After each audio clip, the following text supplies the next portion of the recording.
हमारा digestive system दो main part से बना होता है। एक है गैस्ट्रोइंटेस्टाइनल ट्रैक्ट जीआईटी और दूसरा है accessory digestive organs. GIT basically एक लॉन्ग ट्यूब है जिसमें फूड पास करता है। माउथ से स्टार्ट होकर pharynx, oesophagus, stomach, small intestine और फाइनली लार्ज इंटेस्टाइन तक। इस ट्यूब के साथ कुछ ऑर्गन्स डाइजेशन में हेल्प करते हैं, लेकिन फूड उनके थ्रू डायरेक्टली पास नहीं करता। ये ऑर्गन्स हैं सलाइवरी ग्लैंड्स, लिवर और पैंक्रियास। अब इसका मेन फंक्शन क्या है? ये सिस्टम फूड के मेजर कंपोनेंट्स कार्बोहाइड्रेट्स, प्रोटीन्स और फैट्स को सिंपलर फॉर्म्स में ब्रेक करता है ताकि बॉडी उन्हें अब्जॉर्ब कर सके। मैक्सिमम अब्जॉर्प्शन स्मॉल इंटेस्टाइन में होता है और थोड़ा बहुत लार्ज इंटेस्टाइन में। अगर हम जीआईटी वॉल को देखें तो इसमें 4 लेयर्स होती हैं, आउटसाइड से इनसाइड की तरफ।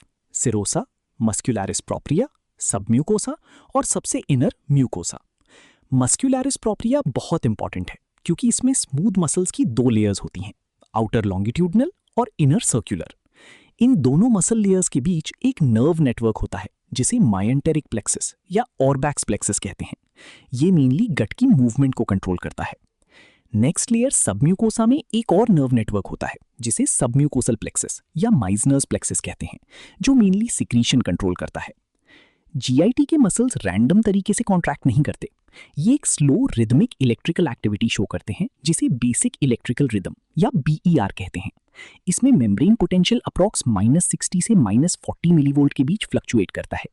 ये रिदम स्पेशल सेल्स जनरेट करते हैं जिन्हें इंटरस्टिशियल सेल्स ऑफ कजाल कहते हैं, जो जीआईटी की पेसमेकर सेल्स होते हैं। जब मेम्ब्रेन पोटेंशियल -40 मिलीवोल्ट से ऊपर चला जाता है तो स्पाइक पोटेंशियल्स जनरेट होते हैं और एक्चुअल मसल कॉन्ट्रैक्शन होता है जिससे फूड मूव करता है।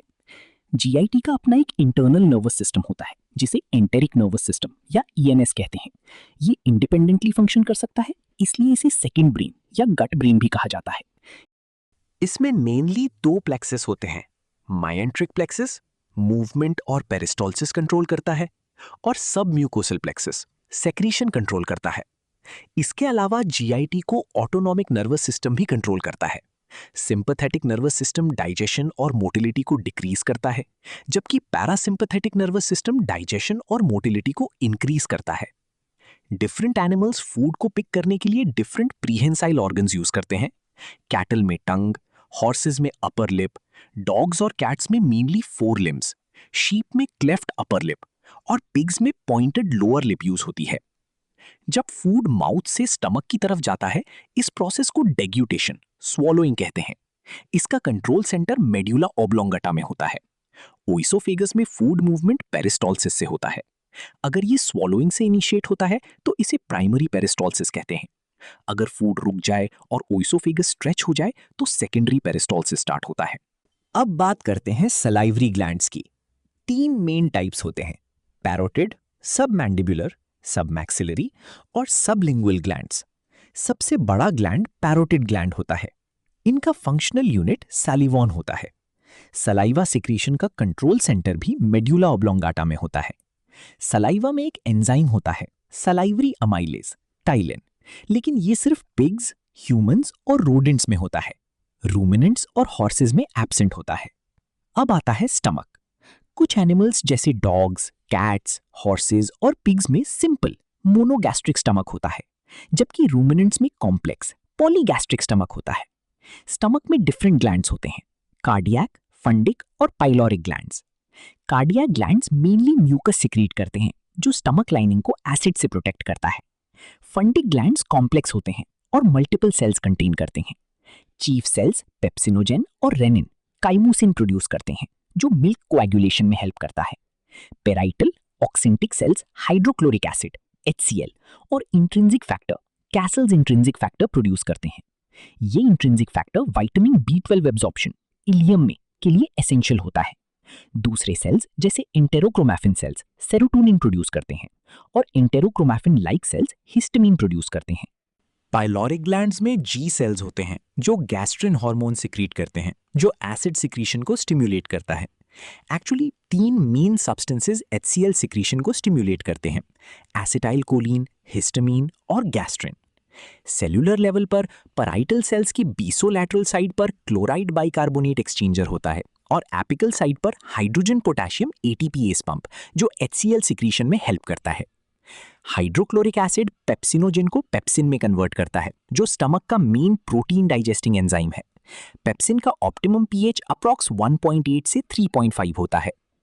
स्टमक डाइजेशन 3 फेजेस में होता है। सेफिलिक फेज फूड के आने से पहले स्टार्ट होता है और वीगस नर्व कंट्रोल करती है। ये हर्बीवोर्स में एब्सेंट होता है। गैस्ट्रिक फेज तब स्टार्ट होता है जब फूड स्टमक में एंटर करता है। इंटेस्टिनल फेज तब स्टार्ट होता है जब फूड ड्यूडेनम में जाता है और मेनली गैस्ट्रिन से रेगुलेट होता है। डाइजेशन के दौरान ब्लड पीएच में एक टेम्पररी इंक्रीज होता है जिसे अल्कलाइन टाइड कहते हैं। Finally vomiting centre chemo receptor trigger zone medulla में होता है। हॉर्सेज में वॉमिटिंग बहुत रेयर होती है उनकी एनाटॉमिकल और फिजियोलॉजिकल पिक्यूलियरिटीज की वजह से। लिवर डाइजेशन में एक बहुत इंपॉर्टेंट ऑर्गन है। एक्चुअली ये डोमेस्टिक एनिमल्स का लार्जेस्ट एक्सोक्राइन ग्लैंड है। इसका main digestive role bile produce करना होता है जो फैट्स के डाइजेशन में हेल्प करता है। लिवर के अंदर प्राइमरी बाइल एसिड्स बनते हैं, मेनली चोलिक एसिड और चीनोडीऑक्सीकोलिक एसिड। जब ये कोलन तक पहुंचते हैं तो वहां के बैक्टीरिया इनको कन्वर्ट करके सेकेंडरी बाइल एसिड्स बना देते हैं जैसे डीऑक्सीकोलिक एसिड और लीथोकोलिक एसिड। ये बाइल एसिड्स अमीनो एसिड्स जैसे ग्लाइसिन या टॉरिन के साथ कंबाइन होकर बाइल सॉल्ट्स बनाते हैं और ये बाइल सॉल्ट्स कोलेस्ट्रॉल से डिराइव्ड होते हैं। बाइल में पिगमेंट्स भी होते हैं, मेनली बिलीरुबिन येलो कलर और बिलीवर्डिन ग्रीन कलर, और दोनों हीमोग्लोबिन ब्रेकडाउन से बनते हैं। बाइल का एक और इंपॉर्टेंट कंपोनेंट है फॉस्फोटिडिल कोलिन जिसे लेसिथिन भी कहा जाता है। लिवर के अंदर स्पेशल सेल्स होते हैं जिनको कूपफर सेल्स कहते हैं। ये मैक्रोफेजेस की तरह एक्ट करते हैं और डिफेंस में हेल्प करते हैं बाय रिमूविंग हार्मफुल सब्सटेंसेस। एक छोटा सा स्पेस होता है जिसे स्पेस ऑफ डिसे कहते हैं जो लिवर साइनोसॉइड्स के बीच होता है और यहीं पर सब्सटेंस एक्सचेंज होता है। लिवर को बहुत ज्यादा ब्लड सप्लाई मिलती है, लगभग 30% ऑफ कार्डियक आउटपुट जब बॉडी रेस्ट में होती है। इस ब्लड का मेजर हिस्सा पोर्टल वेन से आता है जो deoxygenated but nutrient rich blood intestine से लाता है, और बाकी हिपैटिक आर्टरी से आता है जो ऑक्सीजनेटेड ब्लड लाती है। जब एनिमल फास्टेड स्टेट में होता है तो डाइजेस्टिव ऑर्गन्स में ब्लड फ्लो कम होता है, लेकिन फीडिंग के बाद ये बहुत इंक्रीज हो जाता है, इवन अप टू 8 टाइम्स। इस इंक्रीज को पोस्ट प्रैंडियल हाइपरेमिया कहते हैं। अब स्मॉल इंटेस्टाइन की बात करते हैं जो अब्जॉर्प्शन का मेन साइट है। स्मॉल इंटेस्टाइन के इनर सरफेस पर फिंगर लाइक प्रोजेक्शंस होते हैं जिनको विलाई कहते हैं। इन विलाई पर एंटेरोसाइट्स नाम के सेल्स होते हैं और इन सेल्स पर और भी छोटी प्रोजेक्शंस होती हैं जिनको माइक्रोविलाई कहते हैं जो मिलकर ब्रश बॉर्डर बनाती हैं। विलाई और माइक्रोविलाई दोनों मिलकर सरफेस एरिया को बहुत ज्यादा इंक्रीज कर देते हैं जिससे मैक्सिमम अब्जॉर्प्शन पॉसिबल होता है। विलाई के बीच में छोटी डिप्रेशंस होती हैं जिनको क्रिप्ट्स कहते हैं। इन क्रिप्ट्स में अब्जॉर्प्टिव और सेक्रीटरी दोनों टाइप्स के सेल्स होते हैं। सेक्रीटरी सेल्स में पैनेट सेल्स और गॉबलेट सेल्स शामिल होते हैं। पैनेट सेल्स लाइसोजाइम और डिफेंसिन्स प्रोड्यूस करते हैं जो प्रोटेक्शन प्रोवाइड करते हैं, और गॉबलेट सेल्स म्यूकस प्रोड्यूस करते हैं लुब्रिकेशन के लिए। स्मॉल इंटेस्टाइन के ड्यूओडेनम पार्ट में सब म्यूकोसा में स्पेशल ग्लैंड्स होते हैं जिनको ब्रूनर्स ग्लैंड्स कहते हैं। ये glands alkaline mucus rich fluid secrete करते हैं जो इंटेस्टाइनल लाइनिंग को स्टमक से आने वाले एसिडिक काइम से प्रोटेक्ट करता है। Intestinal glands, crypts of Lieberkuhn, Brunner's glands, Paneth cells का टोटल सिक्रीशन सक्कस एंटेरिकस कहलाता है। इंटेस्टाइनल मूवमेंट्स भी बहुत इंपॉर्टेंट होते हैं। जब इंटेस्टाइन फूड को डाइजेस्टिव जूसेस के साथ मिक्स करता है तो उसे सेगमेंटेशन कहते हैं। जब फूड आगे पुश होता है तो उसे पेरिस्टाल्सिस कहते हैं। फास्टिंग के दौरान एक स्पेशल पेरिस्टाल्टिक मूवमेंट होता है जिसे माइग्रेटिंग मोटर कॉम्प्लेक्स MMC कहते हैं। कभी कभी बहुत स्ट्रॉन्ग मूवमेंट्स भी होते हैं जिनको पेरिस्टाल्टिक रशेस कहते हैं। लार्ज इंटेस्टाइन में मिक्सिंग मूवमेंट्स को हॉस्ट्रेशंस कहते हैं जो स्पेशली हॉर्सेस में कॉमन होते हैं, और फॉरवर्ड मूवमेंट को मास पेरिस्टाल्सिस कहते हैं। कोलन में बहुत large contractions migratory spike bursts की वजह से होते हैं। इलियम में लिम्फ टिश्यू के क्लस्टर्स होते हैं जिनको पेयर्स पैचेस कहते हैं जो इम्यूनिटी में रोल प्ले करते हैं। डिफरेंट एनिमल्स फाइबर डाइजेशन अलग तरीके से करते हैं। Horses, pigs, elephants, rhinoceros colon fermenters होते हैं, जबकि रोडेंट्स और रैबिट सीकम फर्मेंटर्स होते हैं। बाइल सॉल्ट्स का एक इंपॉर्टेंट रीसाइक्लिंग प्रोसेस होता है। लगभग 95% बाइल सॉल्ट्स डिस्टल इलियम में रीअब्सॉर्ब हो जाते हैं और लिवर में वापस चले जाते हैं। इस साइकिल को एंटेरोहेपैटिक सर्कुलेशन कहते हैं।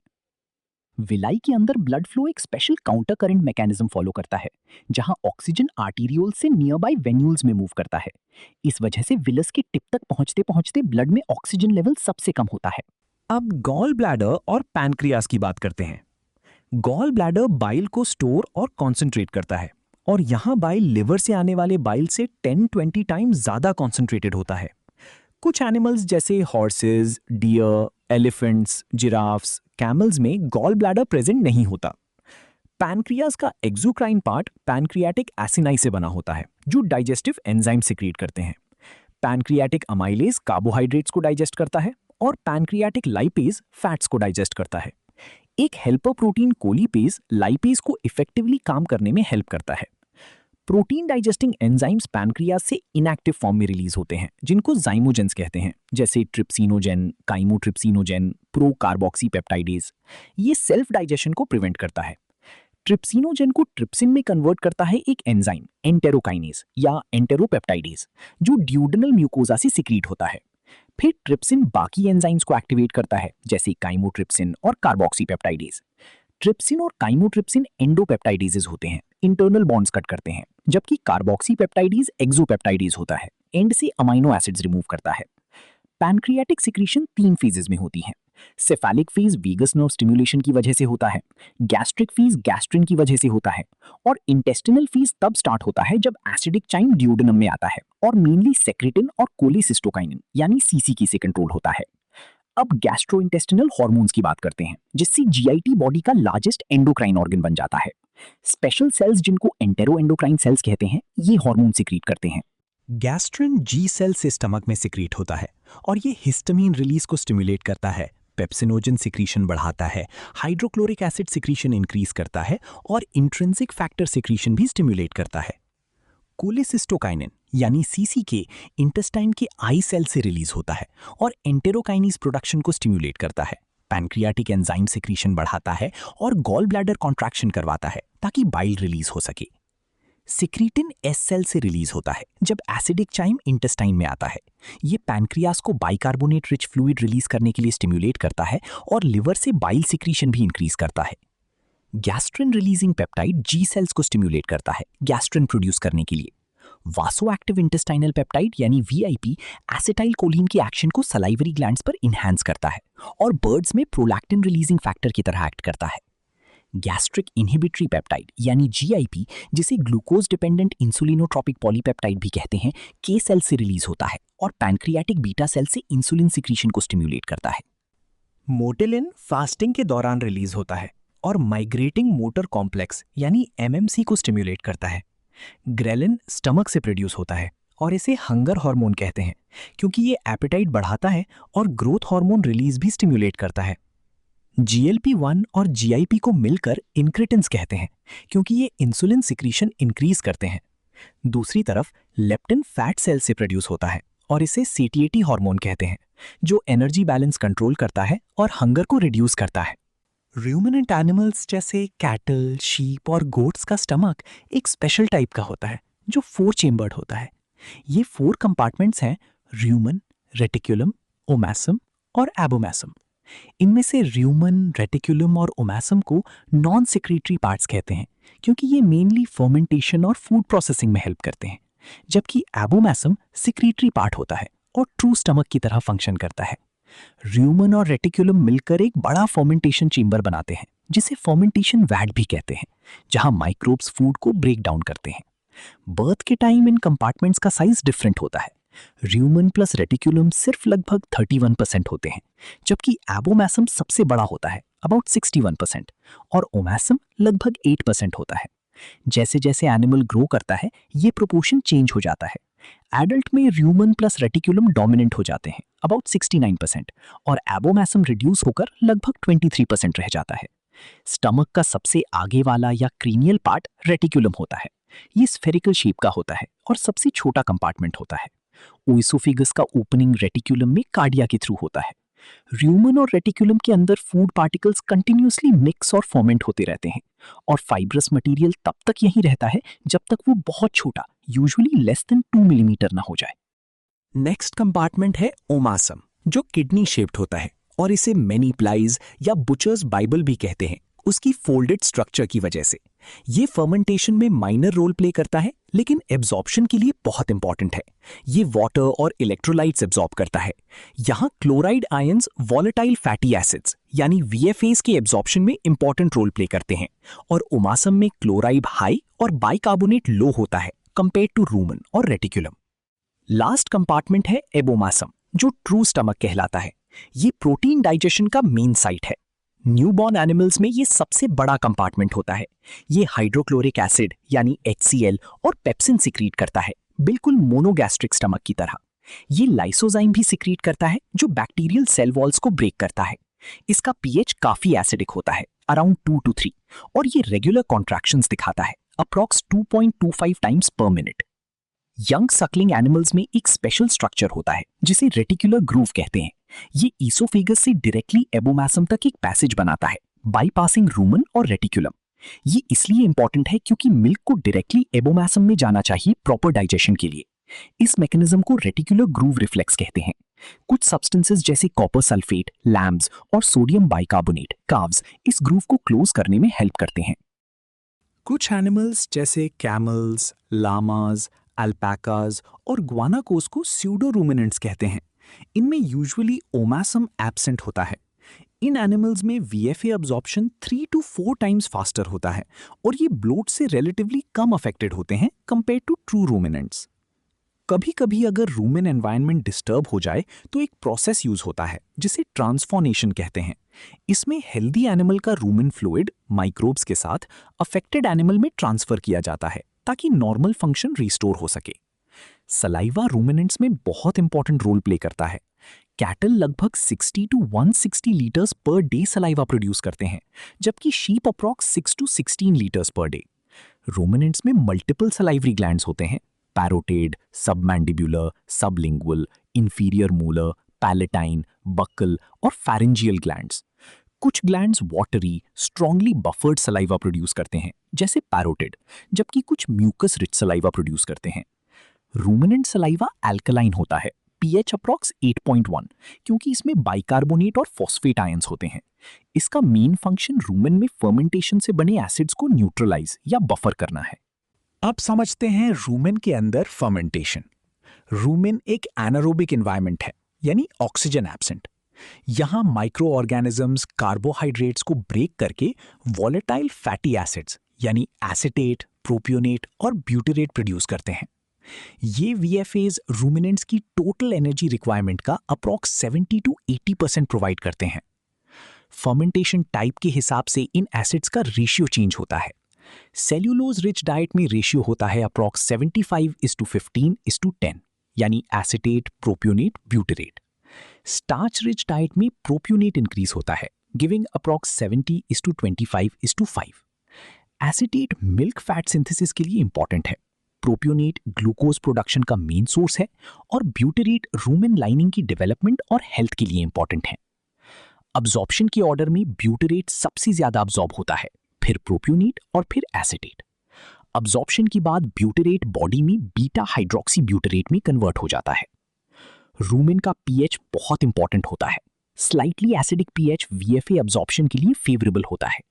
डिफरेंट बैक्टीरिया के लिए डिफरेंट pH ऑप्टिमम होता है। सेल्यूलोलिटिक और मिथेनोजेनिक बैक्टीरिया बेस्ट वर्क करते हैं pH ग्रेटर देन 6.2, जबकि एमाइलोलिटिक बैक्टीरिया pH ग्रेटर देन 5.5 पर भी काम कर सकते हैं। नॉर्मली रूमेन pH 5.5 to 7.0 होता है, और हेल्दी तब माना जाता है जब ये 5.7 से ऊपर हो। बैक्टीरिया की ग्रोथ रेट भी डिफरेंट होती है। सेल्यूलोलिटिक बैक्टीरिया स्लो ग्रो करते हैं, डबलिंग टाइम अप्रॉक्स 18 आवर्स, जबकि एमाइलोलिटिक बैक्टीरिया फास्ट ग्रो करते हैं, 0.5 to 4 आवर्स। रूमिनेंट्स का एक स्पेशल एडवांटेज है कि ये रूमेन में ही कुछ विटामिन सिंथेसाइज कर सकते हैं, जैसे विटामिन B12, विटामिन K और विटामिन C। रूमेन में प्रेजेंट एसिड्स में लैक्टिक एसिड सबसे स्ट्रॉन्ग होता है, VFAs से लगभग 10 टाइम्स ज्यादा स्ट्रॉन्ग, इसलिए इसका अक्यूमुलेशन डेंजरस हो सकता है। अब आते हैं प्रोटीन डाइजेशन पर।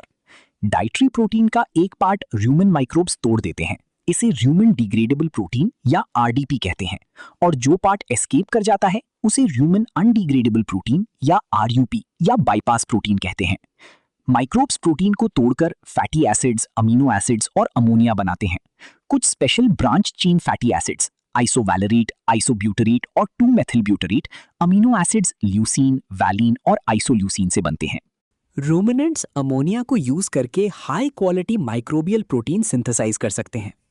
Normally rumen ammonia level approx 8.5 to 30 mg/dl maintain होता है। ये अमोनिया ब्लड स्ट्रीम में अब्जॉर्ब होकर लिवर जाता है, जहां ये यूरिया में कन्वर्ट होता है। ज्यादातर यूरिया यूरिन के थ्रू एक्सक्रीट होता है, लेकिन कुछ वापस रूमन में आता है सलाइवा या रूमन वॉल के थ्रू। रूमन में बैक्टीरिया एंजाइम यूरिएस की हेल्प से यूरिया को दोबारा अमोनिया में कन्वर्ट कर देते हैं। इस प्रोसेस को यूरिया रिसाइकलिंग कहते हैं। लेकिन अगर रूमिनेंट्स को ज्यादा यूरिया फीड किया जाए तो अमोनिया टॉक्सिसिटी हो सकती है और रूमन पीएच भी इंक्रीज हो जाता है, जो हार्मफुल है।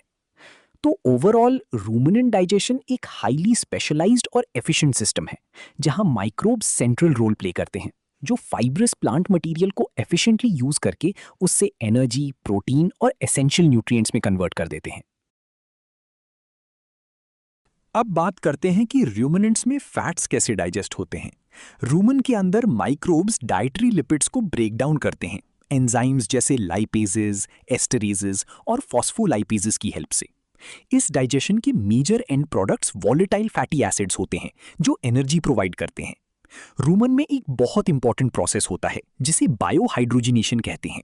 इस प्रोसेस में अनसैचुरेटेड फैटी एसिड्स को सैचुरेटेड फैटी एसिड्स में कन्वर्ट किया जाता है रूमन बैक्टीरिया के द्वारा। इस प्रोसेस के starting materials mainly linoleic acid और लिनोलेनिक एसिड होते हैं। इस प्रोसेस के लिए इंपॉर्टेंट बैक्टीरिया हैं ब्यूटीरिविब्रियो फिब्रिसॉल्वेंस और रूमिनोकोकस एल्बस। अब समझते हैं रूमन और रेटिकुलम की मूवमेंट, क्योंकि प्रॉपर डाइजेशन के लिए मूवमेंट बहुत इंपॉर्टेंट है। रूमिनो रेटिकुलर मोटिलिटी 2 मेन साइकिल्स में होती है, जिनको प्राइमरी साइकिल और सेकेंडरी साइकिल कहते हैं। प्राइमरी साइकिल मेनली मिक्सिंग के लिए होता है। ये रेटिकुलम की बाइफेजिक कॉन्ट्रैक्शन से स्टार्ट होता है, मतलब 2 स्टेप्स में कॉन्ट्रैक्शन होता है, और फिर रूमन सीक्वेंशियली कॉन्ट्रैक्ट करता है, पहले डॉर्सल सैक और फिर वेंट्रल सैक। एक हेल्दी काउ में लगभग 3 रूमन कॉन्ट्रैक्शंस पर 2 मिनट्स होते हैं। सेकेंडरी साइकिल मेनली गैसेस को रिमूव करने के लिए होता है और इसे इरेक्टेशन साइकिल भी कहते हैं। ये यूजुअली हर 2-3 प्राइमरी साइकिल्स के बाद होता है। फर्मेंटेशन के दौरान बहुत ज्यादा गैसेस प्रोड्यूस होती हैं, मेनली कार्बन डाइऑक्साइड 65% और मीथेन 35%। साथ ही थोड़ी क्वांटिटी में और गैसेस भी होती हैं। टोटल गैस प्रोडक्शन लगभग 40 लीटर्स पर आवर तक हो सकता है। ये गैसेस नॉर्मली इरेक्टेशन यानी बेल्चिंग के थ्रू निकाल दी जाती हैं। अगर ये गैस प्रॉपरली रिमूव ना हो पाए तो ये रूमेन और रेटिकुलम में अक्यूमुलेट हो जाती है और ओवर डिस्टेंशन कॉज करती है, जिसे ब्लोट कहते हैं। ब्लोट 2 टाइप्स का होता है, प्राइमरी ब्लोट, फ्रॉथी ब्लोट, जिसमें गैस फोम में ट्रैप हो जाती है, और secondary bloat, free gas bloat, जिसमें गैस किसी ऑब्स्ट्रक्शन या मोटिलिटी प्रॉब्लम की वजह से बाहर नहीं निकल पाती। इस कंडीशन का ट्रीटमेंट एंटी ब्लोट एजेंट्स जैसे टैनिन से किया जाता है। अब बात करते हैं रूमिनेशन की, जिसे चूइंग द कट भी कहते हैं। ये रूमिनेंट्स की एक खास फीचर है। ये 4 स्टेप्स में होता है, रीगर्जिटेशन, रीमैस्टिकेशन, रीइनसैलिवेशन और रीडेग्लूटेशन। सबसे पहले रीगर्जिटेशन में पार्शियली डाइजेस्टेड फूड कड रूमेन से माउथ में वापस आता है। इस प्रोसेस के दौरान रेटिकुलम एक स्पेशल ट्राइफीसिक कॉन्ट्रैक्शन शो करता है, जिसे रीगर्जिटेशन कॉन्ट्रैक्शन कहते हैं, जो नॉर्मल बाइफीसिक कॉन्ट्रैक्शन से अलग होता है। माउथ में आने के बाद कड को दोबारा चू किया जाता है, रीमैस्टिकेशन, सलाइवा के साथ मिक्स किया जाता है, रीइनसैलिवेशन, और फिर दोबारा स्वॉलो किया जाता है, रीडेग्लूटेशन। कैटल में ये प्रोसेस लगभग 8 to 10 आवर्स पर डे चल सकता है, स्पेशली जब हाई रफेज डाइट होती है। अब चलती हैं रूमेन माइक्रोबायोलॉजी पर, जो एक्चुअली रूमिनेंट डाइजेशन का हार्ट है। रूमेन एक कंप्लीट इकोसिस्टम की तरह होता है, क्योंकि यहाँ डिफरेंट माइक्रो ऑर्गेनिजम्स मिलकर काम करते हैं। मेन माइक्रोब्स हैं बैक्टीरिया, प्रोटोजोआ और फंजाई। ये माइक्रोबियल पॉपुलेशन यंग एनिमल्स में लगभग 2 to 3 मंथ्स ऑफ एज तक फुल्ली डेवलप हो जाती है। रूमेन में बैक्टीरिया की संख्या बहुत हाई होती है, लगभग 10 to the power 10 to 10 to the power 11 पर ml, और ज्यादातर स्ट्रिक्ट एनेरोब्स होते हैं, मतलब ऑक्सीजन में सर्वाइव नहीं कर सकते। कुछ बैक्टीरिया सेल्यूलोज डाइजेशन में स्पेशलाइज होते हैं, जैसे रूमिनोकोकस एल्बस और फाइब्रोबैक्टर सक्सिनोजेनेस, जबकि कुछ स्टार्च डाइजेशन में, जैसे स्ट्रेप्टोकोकस बोविस और रूमिनोबैक्टर एमिलोफिलिस। प्रोटोजोआ भी लार्ज नंबर्स में होते हैं, लगभग 10 to the power 4 to 10 to the power 6 पर ml, और मोस्टली सिलिएटेड प्रोटोजोआ होते हैं। ये पीएच के लिए सेंसिटिव होते हैं, और अगर रूमेन पीएच 5.5 से नीचे चला जाए तो ये इनएक्टिव हो जाते हैं। ये प्रोटोजोआ एनर्जी को अमाइलोपेक्टिन के फॉर्म में स्टोर करते हैं। अगर प्रोटोजोआ को सिलेक्टिवली ग्रो किया जाए तो उसे एजेनिक कल्चर कहते हैं, और अगर उन्हें रिमूव कर दिया जाए तो उसे डिफॉर्मेशन कहते हैं। फंगाई भी प्रेजेंट होते हैं, दो कम नंबर्स में, 10 to the power 3 to 10 to the power 6 per ml, जैसे नियोकैलेमास्टिक्स फ्रंटालिस, स्फेरोमोनास कम्युनिस और पायरोमोनास कम्युनिस। ये फंगाई टफ प्लांट फाइबर्स को ब्रेक करने में हेल्प करते हैं। अब समझते हैं रूमेन टॉक्सिन्स को कैसे हैंडल करता है। कभी कभी डाइट में हाई नाइट्रेट होता है जो रूमेन में कन्वर्ट होकर नाइट्राइट बन जाता है। नाइट्राइट ज्यादा टॉक्सिक होता है, लगभग 10 टाइम्स मोर देन नाइट्रेट। ये ब्लड में अब्सॉर्ब होकर हीमोग्लोबिन को मेटहीमोग्लोबिन में कन्वर्ट करता है, जिससे ऑक्सीजन कैरिंग कैपेसिटी कम हो जाती है। कुछ प्लांट्स जैसे ऑक्सैलिस और हैलोजेटिन ऑक्सीलेट टॉक्सिसिटी कॉज करते हैं, लेकिन अगर एनिमल्स को धीरे धीरे अडेप्ट किया जाए तो उनमें बैक्टीरिया जैसे ऑक्सैलोबैक्टर फॉर्मेजीन्स डेवलप हो जाते हैं जो ऑक्सीलेट को हार्मलेस फॉर्मेट में कन्वर्ट कर देते हैं। एक और एग्जाम्पल है ल्यूकीना ल्यूकोसेफाला, जिसमें मिमोसिन होता है। ये रूमेन में कन्वर्ट होकर टॉक्सिक कंपाउंड 3,4 डाइहाइड्रोक्सी पायरिडोन बनाता है। लेकिन रूमिनेंट्स कुछ टॉक्सिन्स के लिए टॉलरेंट होते हैं, जैसे ऑर्गेनिक नाइट्रो कंपाउंड्स, क्योंकि उनमें बैक्टीरिया जैसे डीनाइट्रोबैक्टीरियम डिटॉक्सिफिकेंस प्रेजेंट होते हैं जो डिटॉक्सिफिकेशन करते हैं। एक डिजीज फॉग फीवर या एक्यूट बोवाइन पल्मोनरी एम्फिजीमा के नाम से जानी जाती है, जो 3-मेथाइलिन इंडोलिनिन की वजह से होती है, जो लंग्स के एल्वियोलर और ब्रोंक्यूलर सेल्स को डैमेज करता है। अब फाइनली बात करते हैं एवियन डाइजेस्टिव सिस्टम की, जो मैमल से काफी डिफरेंट होता है। बर्ड्स जैसे चिकन्स और टर्कीज में सलाइवरी ग्लैंड्स वेल डेवलप्ड होते हैं, लेकिन सलाइवा में बहुत कम अमाइलेज होता है। चिकन्स लगभग 7 to 30 ml mucus rich saliva per day produce करते हैं। बर्ड्स का ईसोफेगस एक्सपैंड होकर एक पाउच बनाता है जिसे क्रॉप कहते हैं, जो टेम्पररी फूड स्टोरेज करता है। पिजन्स में क्रॉप 2 पाउचेस का होता है, जबकि कुछ बर्ड्स जैसे आउल्स और इंसेक्टिवोरस बर्ड्स में क्रॉप एब्सेंट होता है। पिजन्स और डव्स में क्रॉप एक special substance crop milk produce करता है, जो न्यूट्रिएंट रिच होता है और चिक्स को फीड करने के लिए यूज होता है। ये सिक्रीशन प्रोलैक्टिन हार्मोन से कंट्रोल होता है। बर्ड्स का स्टमक 2 पार्ट्स में डिवाइडेड होता है। पहला पार्ट प्रोवेंट्रिकुलस है, जो ग्लैंडुलर स्टमक है। इसमें 2 टाइप्स के ग्लैंड्स होते हैं, सिंपल म्यूकोजल ग्लैंड्स जो म्यूकस सेक्रीट करते हैं, और डीपर ग्लैंड्स जो मैमल्स के चीफ और पैराइटल सेल्स की तरह फंक्शन करते हैं और हाइड्रोक्लोरिक एसिड और पेप्सिनोजन सेक्रीट करते हैं। दूसरा पार्ट है वेंट्रिकुलस, जिसे गिजर्ड या मस्कुलर स्टमक भी कहते हैं। ये बहुत स्ट्रांग होता है और फूड को ग्राइंड करता है। इसका डीप रेड कलर मायोग्लोबिन की हाई क्वांटिटी की वजह से होता है। इसकी इनर सरफेस एक थिक प्रोटेक्टिव लेयर कोइलिन से कवर्ड होती है, जो एसिड और एंजाइम से प्रोटेक्शन देती है। बर्ड्स में एक स्ट्रक्चर होता है मेकल्स डाइवर्टिकुलम, जो जेजूनम और इलियम के बीच बाउंड्री मार्क करता है। डाइजेस्टिव ट्रैक्ट का लोअर पार्ट सिर्फ वेगस नर्व से ही नहीं, बल्कि एक स्पेशल नर्व ऑफ रीमार्क से भी कंट्रोल होता है। मोस्ट बर्ड्स में 2 सीका होते हैं, जहां माइक्रोबियल सेल्यूलोज डाइजेशन होता है और विटामिन्स जैसे विटामिन बी प्रोड्यूस होते हैं। डाइजेस्टिव, एक्सक्रीटरी और रिप्रोडक्टिव सिस्टम्स एक कॉमन चेंबर में ओपन होते हैं, जिसे क्लोआका कहते हैं। क्लोआका के 3 पार्ट्स होते हैं, कोप्रोडियम, फिर यूरोडियम और लास्ट में प्रोक्टोडियम। प्रोक्टोडियम से एक स्ट्रक्चर बर्सा ऑफ फब्रीशियस एक्सटेंड होता है, जो इम्यूनिटी के लिए इंपॉर्टेंट है। बर्ड्स में पैनक्रियास डिओडिनम के लूप के अंदर लोकेटेड होता है। यहां भी कुछ हार्मोन्स डाइजेशन रेगुलेट करते हैं, जैसे वैसोएक्टिव intestinal peptide VIP. Acidic food के आने पर पैनक्रियाटिक फ्लूइड सिक्रीशन इंक्रीज करता है, और gastrin releasing peptide pancreatic enzyme secretion को स्टिम्युलेट करता है। फाइनली गॉल ब्लैडर बर्ड्स जैसे चिकन्स, टर्कीज, गीस और डक्स में प्रेजेंट होता है, लेकिन पिजन्स में एब्सेंट होता है। तो ओवरऑल देखा जाए, चाहे रूमिनेंट्स हों या बर्ड्स, डाइजेशन एक हाईली स्पेशलाइज्ड प्रोसेस है जो उनके डाइट और लाइफस्टाइल के अकॉर्डिंग अडेप्ट हुआ है, जहां ऑर्गन्स, माइक्रोब्स, एंजाइम्स और हार्मोन्स के बीच अमेजिंग कोऑर्डिनेशन होता है।